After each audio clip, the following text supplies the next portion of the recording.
Wait, did Sean Kirkpatrick just say that aliens might be responsible for the UFO phenomenon? We got that and a lot more to talk about, so get in here. This is Jack with Cosmic Road. I talk about UFOs and the paranormal. Please hit like, please subscribe, share on social media. Let me know what you think in the comment below.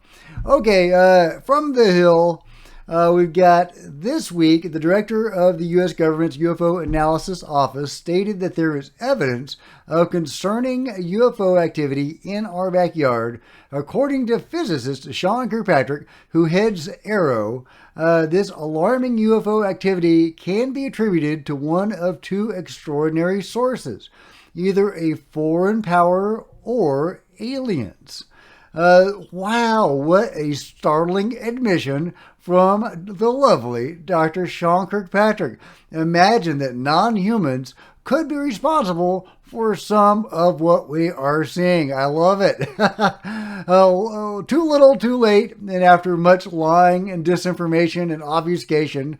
But hey, it's something, right? Lou Elizondo himself links to this article and says, yet another step forward in the disclosure process. Wow. What an amazing, startling admission from the lovely Sean Kirkpatrick. Even Lou Elizondo is moved to comment on it. So what could have prompted Sean Kirkpatrick to actually make this admission? Is it the pushback that he's been receiving after his blatant lies, lie after lie after lie? Well, Dr. Stephen Greer sheds a little light on it. If we can take anything that Stephen Greer says at face value, because of course he lies as well. He claimed to be offered $2 billion for his silence. He also claimed to be able to take out the control group single-handedly. But let's see what he has to say.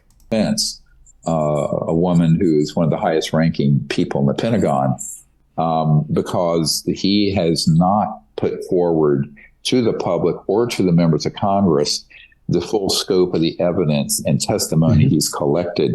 And this is why Senator Warner and Senator Rubio, the chair and co-chair of the Senate Intelligence Committee, wrote a rather reprimanding letter to him not long ago, because we sort of blew the whistle on that and said, look, we know for a fact there are people.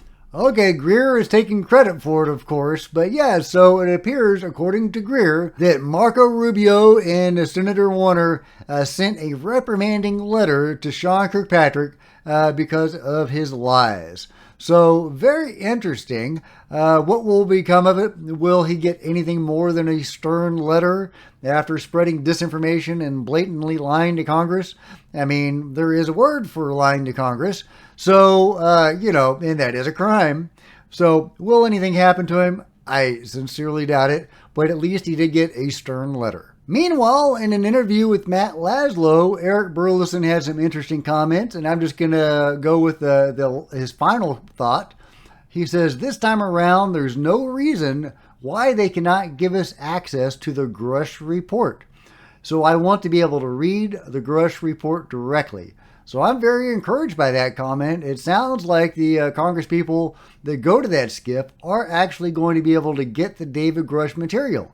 Whether or not David is actually going to be in the room or not is an open question, but it does look like Eric Burlison believes they are going to get the Grusch report finally.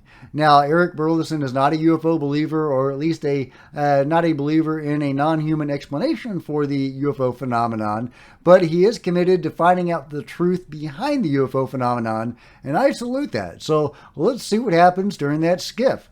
Fingers crossed for the 16th. Meanwhile, do you remember the letter the people of the Peruvian university wrote? 11 professors, some of the medically trained professors, wrote a letter verifying the authenticity of the Nazca mummies as biological beings, right? Not as relics, but as some sort of being. Well, apparently there was some fallout for at least one of those individuals. A few hours after the last UAP hearing in Mexico, Jorge Legua, rector of UNICA, was removed from office. He signed a letter together with 11 other professors from the university declaring that the little mummies were real and deserve better scientific investigation. Well, apparently that didn't sit well with his bosses. and he was canned because of that. And that breaks my heart, and that, will further, discourage more people from taking these bodies seriously, or at least from speaking out on their authenticity. Are the higher ups under the sway of the control group, or are they just mainstream, academics who don't want to be tarnished by this story? Probably the latter. Either way, it serves the same purpose, to continue the suppression of this knowledge and to frustrate future research. And that's too bad. I hope that he lands on his feet and finds a good gig somewhere else, and that other people aren't too daunted by this and continue this very important research that could indeed be UFO disclosure. And I think it pretty much already is. But in order to really get there, this needs to be more widely understood. And we're not going to get that with these, yahoos suppressing this information. Okay, let's go back to Congress. Tim Burchett, on the latest episode of Weaponized, addressed the new Speaker of the House and how that might affect UFO disclosure going forward. This new speaker, if it's okay if I can talk a little bit about him. We got a new speaker in the House. And it's funny, Luna, she's a bull in the china shop. She's like, let's get him over here, Burchett, call him over here. I said, hey, Mike, or, Speaker Johnson, whatever. I said, Speaker, and he came over. We were working on something else. And he in fact said that we're going to pursue this thing. And whether it's in a select committee or not, I'm not too hung up on all that. Because they'll lie to a select committee just like they'll lie to a full committee. So the more people we get in there, maybe is a better thing. Maybe the select committee is asking too much, but we can still do field hearings as well, which means, that's just off the chart. That's off the chain. That's just me or Luna or Matt or Jared says, hey, let's do a field hearing, and we just call one, and we just show up and call people in and just let it go. And so the new speaker has given you a thumbs up in pursuing the topic. Oh, yes, sir. 100%. Okay, very encouraging about Mike Johnson. Now, Mike Johnson has publicly stated that his worldview is influenced by the Bible, and that basically if it's not in the Bible, he doesn't believe it. So it's, very encouraging that he's open-minded enough to give Tim Burchett and the others the go-ahead on exploring the UFO topic. And, fingers crossed that he's sincere about that, and hopefully they are able to get the select committee, because I think that could be super important to have this public body in Congress with subpoena-powered staff by people that actually care about transparency and getting to the truth of this, created, as opposed to the gatekeeping committee created by the Schumer-Rounds Amendment.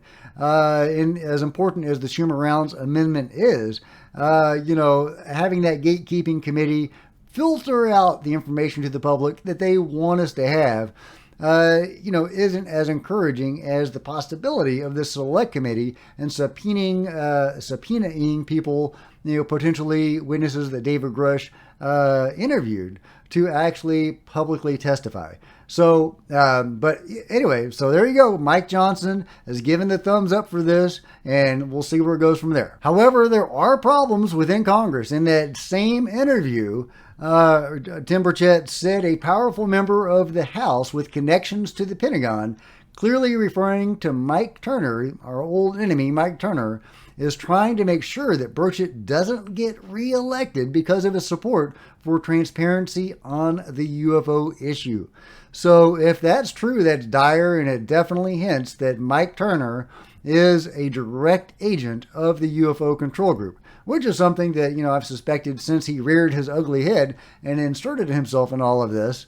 And but it is at least good that we're able to connect some of these dots and identify individuals and corporations and bodies within government that are directly serving the UFO cover-up.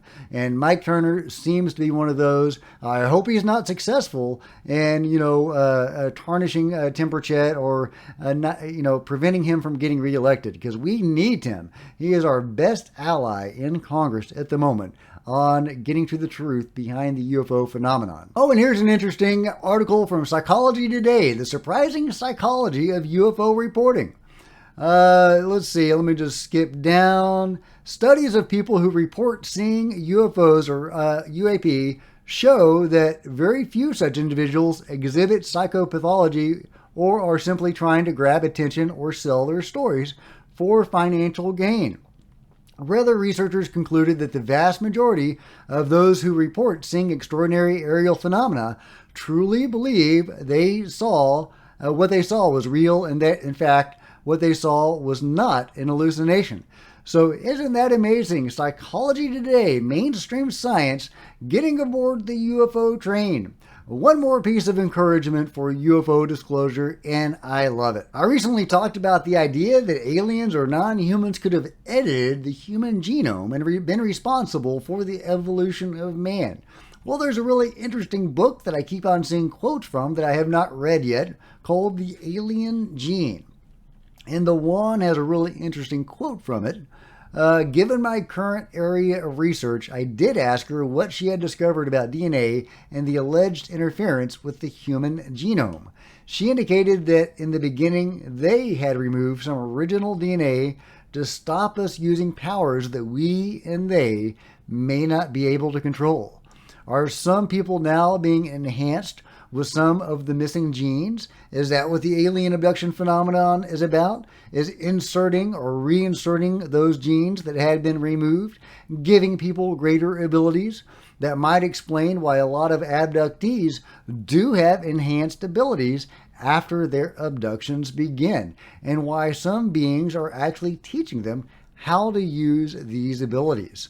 That's an amazing thought. Obviously just conjecture at this point, but it makes a certain amount of sense. So let me know what you think about that and all the other news items today. And if you've enjoyed this video, please give me a big thumbs up. I'd sure appreciate it. Smash the subscribe button and the bell to be notified of future videos. You don't want to miss a thing. And join me on social media. There's Facebook and Twitter links below. Love to see you guys there. If you wanted to support Cosmic Road in a bigger way, please consider grabbing a coffee mug or a t-shirt, see the merch store below, or becoming a channel member. Channel members are rock stars, and I really appreciate you guys' support. Thank you. Meanwhile, there's plenty of other videos to check out on the channel, and I'll see you guys next time. This is Jack with Cosmic Road, signing out.